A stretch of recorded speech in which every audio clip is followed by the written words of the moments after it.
विद्यार्थियों, आज एक बार फिर मैं आपके सामने एक महत्वपूर्ण विषय लेकर उपस्थित हुआ हूँ, इन्फ्लेशन। पिछले लेक्चर में मैंने आपसे बात की थी और हमने बात की थी कि मुद्रास्फीति क्या है, मुद्रा संकुचन क्या है, उसका मीनिंग एंड कॉन्सेप्ट के बारे में हमने बात की थी। और ये भी बात की थी कि किसी भी देश में अगर ये बहुत ज़्यादा मात्रा में अस्वस्थ हो जाते हैं तो देश के सरकारों के लिए, केंद्रीय बैंकों के लिए एक बहुत बड़ा हेडेक हो जाता है। तो आज हम ये देखेंगे कि आखिर क्या कारण है मुद्रास्फीति का, कि मुद्रास्फीति किन कारणों से पैदा होती है। देखिए, मुद्रास्फीति के जो कारण होते हैं मुख्य रूप से हम इसको दो भागों में बांट सकते हैं। पहला वे कारण जो लोगों की मौद्रिक आय में वृद्धि करते हैं, और दूसरा वे घटक जो उत्पादन की मात्रा में कमी कर देते हैं। यानी जब भी तो मुद्रास्फीति एक जब गैप हो जाता है, एक तरफ तो आय बढ़ जाती है, दूसरे उत्पादन इतना नहीं हो पाता, तो एक गैप हो जाता है और उस गैप के कारण मुद्रास्फीति पैदा हो जाती है। अब सवाल ये उठता है कि वो कौन कौन से कारण हैं। सबसे पहला कारण अगर हम लें तो सरकार का विकास व्यय, डेवलपमेंटल एक्सपेंडिचर। विकास व्यय से तात्पर्य उन व्ययों से होता है जो सरकार जनता के कल्याण पर, देश के विकास पर व्यय करती है। सरकार का व्यय लोगों की आय है। सरकार जब व्यय करती है तो लोगों की आय वृद्धि होती है, और जब वो वृद्धि होगी तो निश्चित रूप से उनकी परचेजिंग पावर बढ़ेगी। जब वो क्रय करेंगे तो कीमत स्तर बढ़ेगा और मुद्रास्फीति होगी। विकास व्यय के साथ साथ में एक और जो व्यय होता है युद्धकालीन व्यय। युद्ध के समय जब सरकारों को व्यय करना पड़ता है, लेकिन वो व्यय अनुत्पादक व्यय की श्रेणी में आते हैं, क्योंकि उसमें किसी प्रकार का उत्पादन उस समय ठप हो जाता है। तो ऐसी स्थिति में सरकार को खर्च करना पड़ता है। तो उत्पादन हो नहीं रहा है, सरकार व्यय कर रही है, और व्यय कहीं ना कहीं किसी न किसी रूप में जनता के पास भी जा रहा है। तो फिर वही कारण एक होता है कि लोग क्रय करने लग जाते हैं, कीमत स्तर बढ़ता है और मुद्रास्फीति की समस्या पैदा हो जाती है। तीसरी और एक बहुत ही महत्वपूर्ण जो घटक है मुद्रास्फीति का, वो है हिनार्थ प्रबंधन। हिनार्थ प्रबंधन इसको इंग्लिश में बोलते हैं डेफिसिट फाइनेंसिंग। डेफिसिट फाइनेंसिंग का मतलब क्या होता है? हिनार्थ प्रबंधन। यानी हिनार्थ का मतलब होता है घाटा। घाटे का प्रबंध करना ही हिनार्थ प्रबंधन कहलाता है। घाटा क्या है? अब आपको ये पता होना चाहिए कि सरकार हर साल बजट बनाती है, बजट की घोषणा होती है। बजट में किस किस से आय प्राप्त होगी, किस किस से व्यय किस पर किया जाएगा, इन सब का लेखा जोखा ही बजट होता है। सरकार की आय का मुख्य सोर्स होता है कर, टैक्सेशन। बहुत सारे कर लगाती है सरकार आप पर, प्रत्यक्ष कर, परोक्ष कर। लेकिन जब करों से भी पूरा नहीं होता है तो सरकार को अल्टीमेटली क्या करना पड़ता है? नए नोटों का निर्गमन करना पड़ता है। और जैसे ही मार्केट में नए नोट आते हैं वैसे ही समस्या पैदा हो जाती है। नए नोटों का निर्गमन होना एक प्रकार से मुद्रा की मात्रा में वृद्धि होना है, और मुद्रा की मात्रा में वृद्धि होने का मतलब यह है कि लोगों की आय में वृद्धि हुई है। लोगों के पास किसी न किसी रूप में वो पैसा आया है, और इसके कारण मुद्रास्फीति फिर पैदा हो जाती है। अब इसके अतिरिक्त केंद्रीय बैंक और व्यापारिक बैंकों का भी रोल रहता है मुद्रास्फीति को बढ़ाने में। केंद्रीय बैंक क्रेडिट क्रिएट करते हैं। क्रेडिट क्रिएट कैसे करते हैं? केंद्रीय बैंकों द्वारा जब मौद्रिक नीति की घोषणा होती है तो वो बैंक दर में कमी करना, खुले बाजार की क्रियाओं में परिवर्तन करना, जब इस प्रकार के परिवर्तन होते हैं तो नेचुरली लोगों को जब बहुत ऋण सस्ता मिल जाता है सरकार की बैंकों की मौद्रिक नीति के कारण, तो वो ऋण किसी न किसी रूप में व्यय होता है। उपभोक्ता ऋण अगर ज़्यादा मिला उपभोक्ताओं को, तो वो क्या करेंगे? नेचुरली वो अपने कंज्यूमेबल आइटम्स की तरफ जाएंगे, खरीदेंगे और उनकी कीमत स्तर में वृद्धि होगी। तो ये केंद्रीय बैंक द्वारा भी हो जाता है, व्यापारिक बैंक भी करते हैं। व्यापारिक बैंकों के द्वारा भी जब ऋण दिए जाते हैं बहुत अधिक मात्रा में, तब अधिक मात्रा ऋण का प्राप्त होने का मतलब लोग उस ऋणों का कहीं न कहीं उसको व्यय करते हैं। उत्पादक उत्पादन कार्यों में करते हैं, उद्योगपति उद्योगों में व्यय करते हैं। लेकिन ज़्यादातर उपभोक्ता ऋण जब प्राप्त होते हैं तो वही समस्या पैदा होती है जो केंद्रीय बैंक के क्रेडिट क्रिएशन से होती है। क्योंकि जब बैंकों को ऋण सस्ता पड़ता है केंद्रीय बैंक की नीति के कारण, तो बैंक बहुत अधिक मात्रा में ऋण देना शुरू कर देते हैं। ये भी कारण है। फिर सरकार क्या करती है? करों में छूट दे देती है। कई बार जब ऐसी सरकार देखती है कि समस्या पैदा हो रही तो सरकार जनता को करों से छूट दे देती है। अब ये करों में छूट इस प्रकार से आय में वृद्धि होना है। जो पैसा सरकार के पास जाना चाहिए था करों के रूप में, अगर सरकार उसको रिलैक्स कर देती है कुछ मात्रा में, तो वो आपके पास रह जाता है और आप क्या करते हैं, उसको फिर कहीं ना कहीं उसको कंज्यूम करते हैं, और कंज्यूम करते ही वो पैसा बाजार में जाता है, कीमत स्तर में वृद्धि करता है और मुद्रास्फीति की समस्या पैदा हो जाती है। फिर सरकार क्या करती है, सरकार ये भी पता है आपको, पब्लिक डेट, सार्वजनिक ऋण, लोगों से ऋण लेती है। लेकिन जब लोगों से ऋण लेती है तो क्या करती है सरकार, उधार कार्यक्रमों में ढील कर देती है और पुराने ऋण और ब्याज का भुगतान करती है। यानी उधार कार्यक्रमों में ढील का मतलब ये है कि सरकार ने अगर किसी को उधार दिया है तो उसको अभी सरकार ले नहीं रही है, और सरकार ने अगर किसी से लिया है तो उसके ब्याज का और मूल का भुगतान जब करती है तो नेचुरली उसका परिणाम ये होता है कि लोगों के पास वापस इनकम आ जाती है और वो अधिक मात्रा में व्यय करने लगते हैं और मुद्रास्फीति की समस्या पैदा हो जाती है। और सरकार द्वारा सार्वजनिक और निजी विनियोग में भी वृद्धि की जाती है। पब्लिक सेक्टर में सरकार इन्वेस्ट करती है, प्राइवेट सेक्टर में भी किया जाता है। तो ऐसी स्थिति में वो इन्वेस्टमेंट कहीं ना कहीं लोगों की आय में वृद्धि करता है और उसके कारण मुद्रास्फीति की समस्या पैदा हो जाती है। तो ये तो वे कारण थे जिसके कारण लोगों की मौद्रिक आय में वृद्धि हो जाती है। लेकिन दूसरी तरफ जब उत्पादन उतनी मात्रा में नहीं बढ़ पाता तो एक गैप हो जाता है।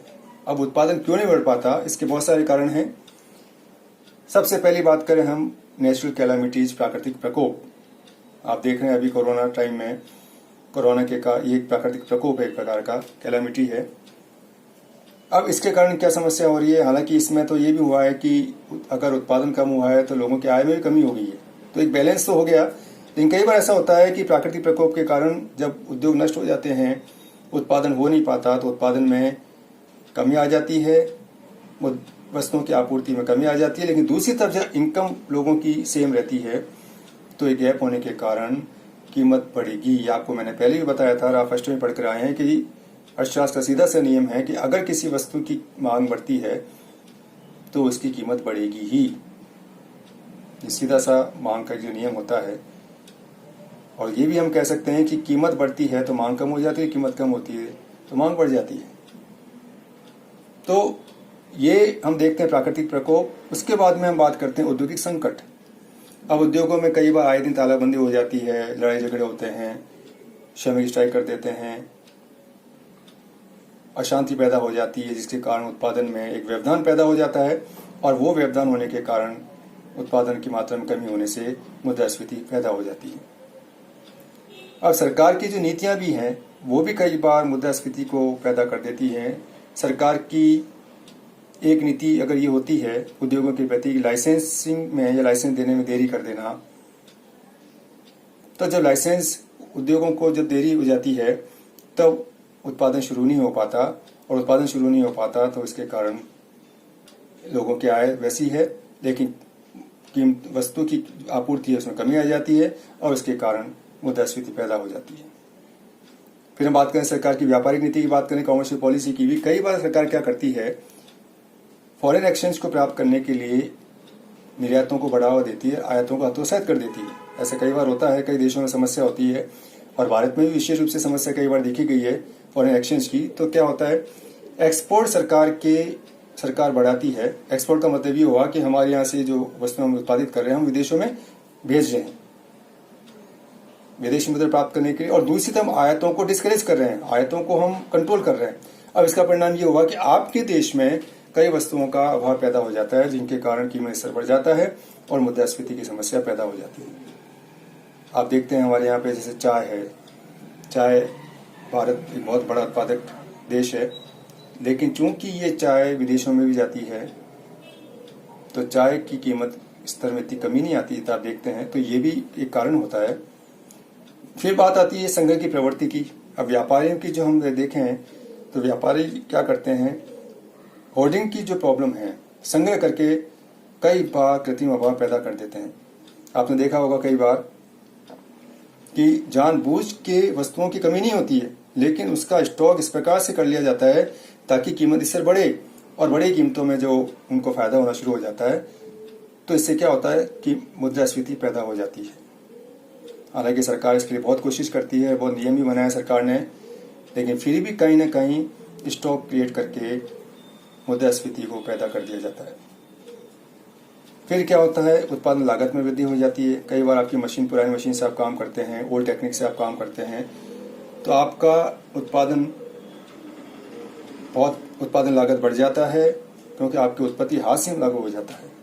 अर्थशास्त्र में आपको पता है कि उत्पत्ति हाथ से में उत्पादन उस गति से नहीं बढ़ पाता, उत्पादन गिरावट आनी शुरू हो जाती है, जिसके कारण एक तरफ तो लोगों की आय में वृद्धि है, दूसरी तरफ वस्तुएं नहीं है, क्योंकि उत्पत्ति हाथ नियम लागू हो गया है, तो मुद्रास्फीति की स्थिति पैदा हो जाती है। फिर बात आती है जनसंख्या वृद्धि की।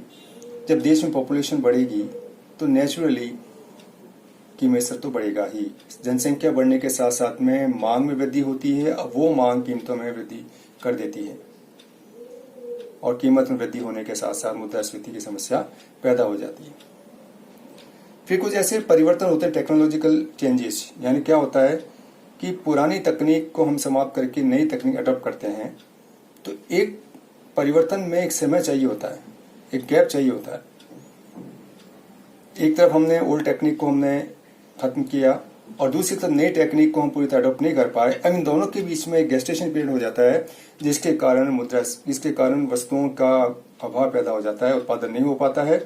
लेकिन दूसरी तरफ आय आपकी है वैसी ही, तो समस्या पैदा हो जाती है, और इन दोनों में गैप के कारण मुद्रास्फीति की समस्या पैदा हो जाती है। तो आपने देखा कि एक तरफ तो हम आय में वृद्धि हो जाती है, दूसरी तरफ वस्तुओं की आपूर्ति इतनी नहीं हो पाती है, दोनों के बीच में गैप हो जाता है, और गैप होने के कारण कीमत स्तर बढ़ जाता है, और कीमत स्तर बढ़ते बढ़ते इतना हो जाता है कि मुद्रास्फीति की समस्या पैदा हो जाती है। तो आज हमने ये देखा कि मुद्रास्फीति के क्या कारण होते हैं, ये बहुत इंपॉर्टेंट फैक्टर्स हैं।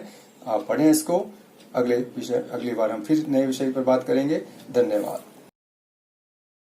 विद्यार्थियों, आज एक बार फिर मैं आपके सामने एक महत्वपूर्ण विषय लेकर उपस्थित हुआ हूँ, इन्फ्लेशन। पिछले लेक्चर में मैंने आपसे बात की थी, और हमने बात की थी कि मुद्रास्फीति क्या है, मुद्रा संकुचन क्या है, उसका मीनिंग एंड कॉन्सेप्ट के बारे में हमने बात की थी।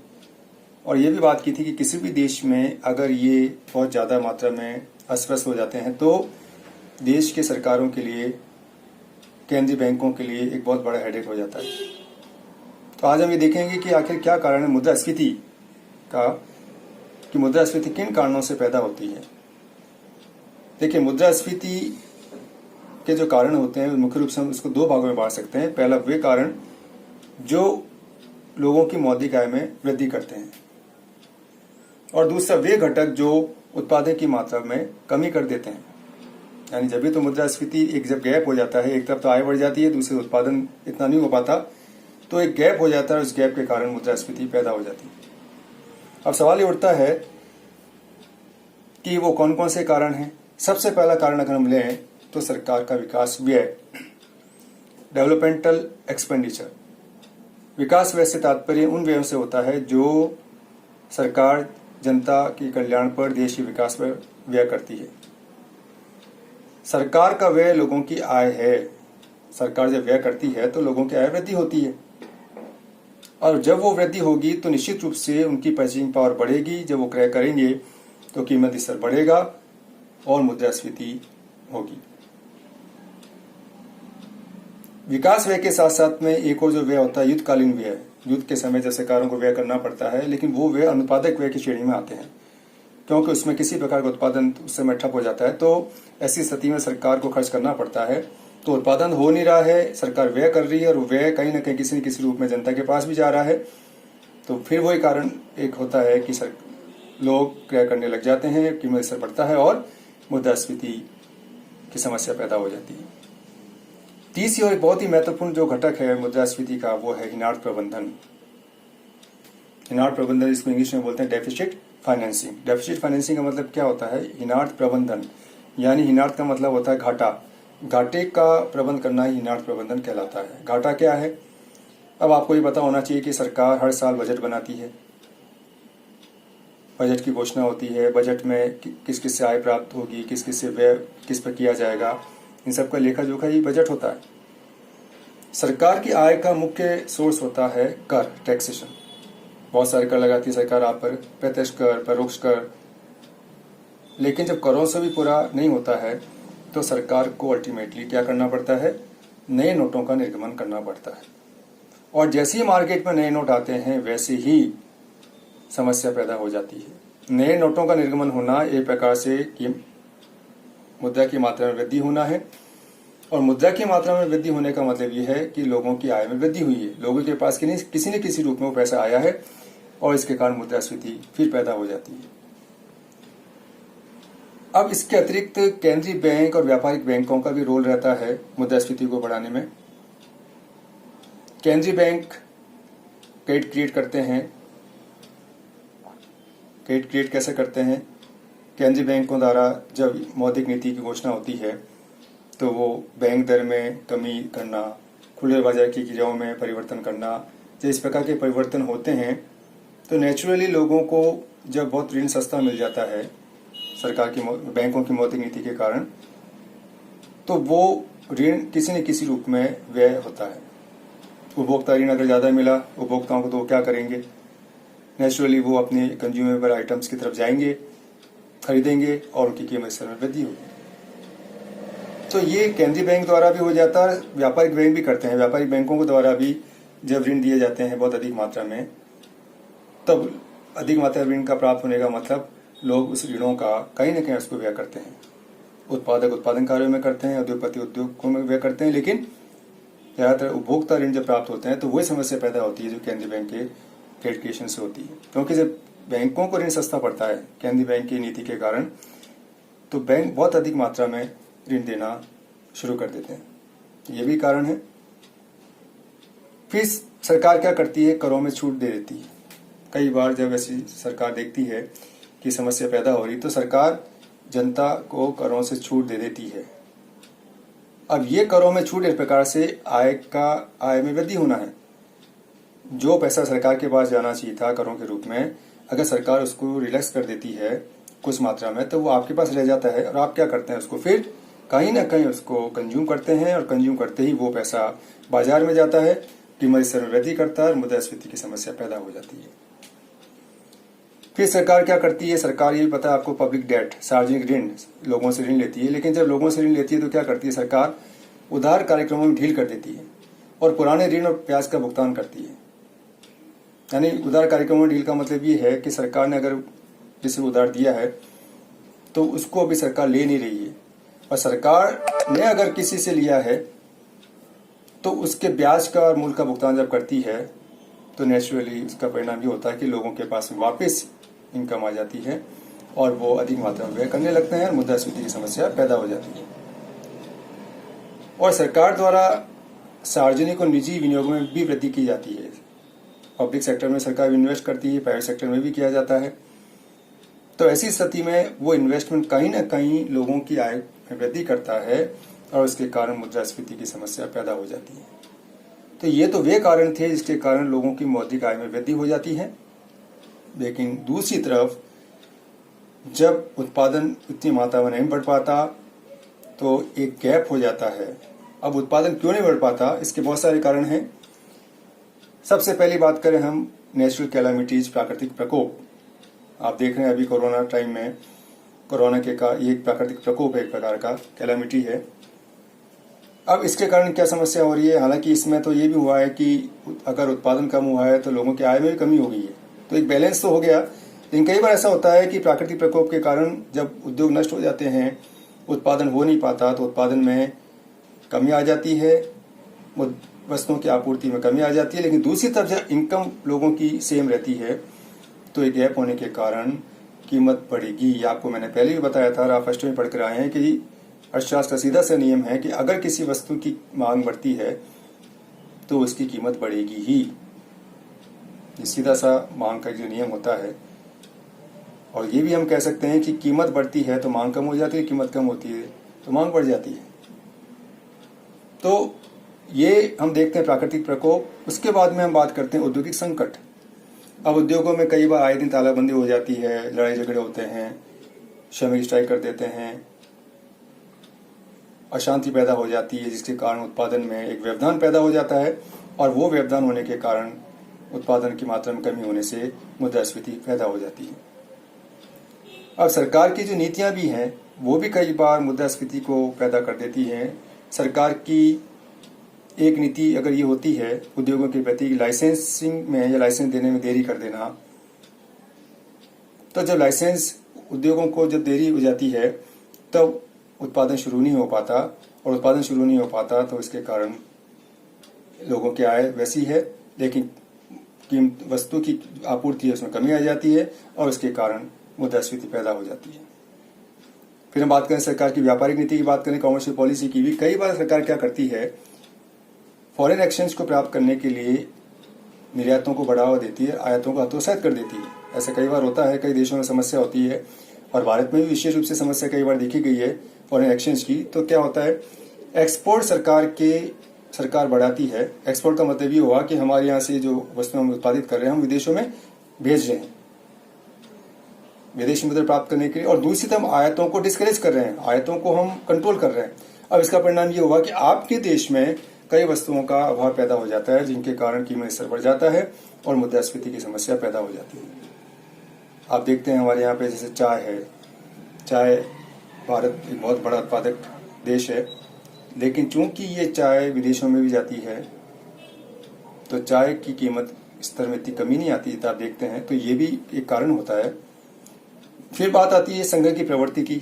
अब व्यापारियों की जो हम देखें तो व्यापारी क्या करते हैं, होर्डिंग की जो प्रॉब्लम है, संग्रह करके कई बार कृत्रिम अभाव पैदा कर देते हैं। आपने देखा होगा कई बार कि जानबूझ के वस्तुओं की कमी नहीं होती है, लेकिन उसका स्टॉक इस प्रकार से कर लिया जाता है ताकि कीमत इससे बढ़े, और बड़ी कीमतों में जो उनको फायदा होना शुरू हो जाता है, तो इससे क्या होता है कि मुद्रास्फीति पैदा हो जाती है। हालांकि सरकार इसके लिए बहुत कोशिश करती है, बहुत नियम भी बनाया सरकार ने, लेकिन फिर भी कहीं ना कहीं स्टॉक क्रिएट करके मुद्रास्फीति को पैदा कर दिया जाता है। फिर क्या होता है, उत्पादन लागत में वृद्धि हो जाती है। कई बार आपकी मशीन, पुरानी मशीन से आप काम करते हैं, ओल्ड टेक्निक से आप काम करते हैं, तो आपका उत्पादन लागत बढ़ जाता है, क्योंकि आपकी उत्पत्ति हाथ से लागू हो जाता है। अर्थशास्त्र में आपको पता है कि उत्पत्ति हाथ से में उत्पादन उस गति से नहीं बढ़ पाता, उत्पादन गिरावट आनी शुरू हो जाती है, जिसके कारण एक तरफ तो लोगों की आय में वृद्धि है, दूसरी तरफ वस्तुएं नहीं है, क्योंकि उत्पत्ति हाथ से लागू हो गया है, तो मुद्रास्फीति की स्थिति पैदा हो जाती है। फिर बात आती है जनसंख्या वृद्धि की। जब देश में पॉपुलेशन बढ़ेगी तो नेचुरली कीमत स्तर तो बढ़ेगा ही। जनसंख्या बढ़ने के साथ साथ में मांग में वृद्धि होती है, अब वो मांग कीमतों में वृद्धि कर देती है, और कीमत में वृद्धि होने के साथ साथ मुद्रास्फीति की समस्या पैदा हो जाती है। फिर कुछ ऐसे परिवर्तन होते हैं, टेक्नोलॉजिकल चेंजेस, यानी क्या होता है कि पुरानी तकनीक को हम समाप्त करके नई तकनीक अडॉप्ट करते हैं, तो एक परिवर्तन में एक समय चाहिए होता है, एक गैप चाहिए होता है।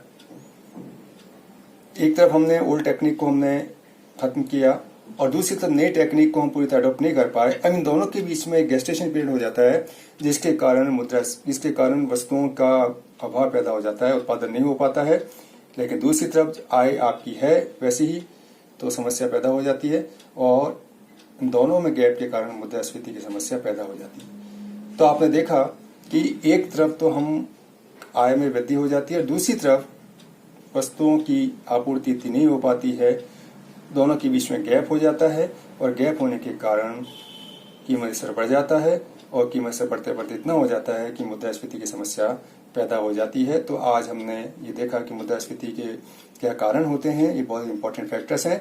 आप पढ़ें इसको। अगली बार हम फिर नए विषय पर बात करेंगे। धन्यवाद।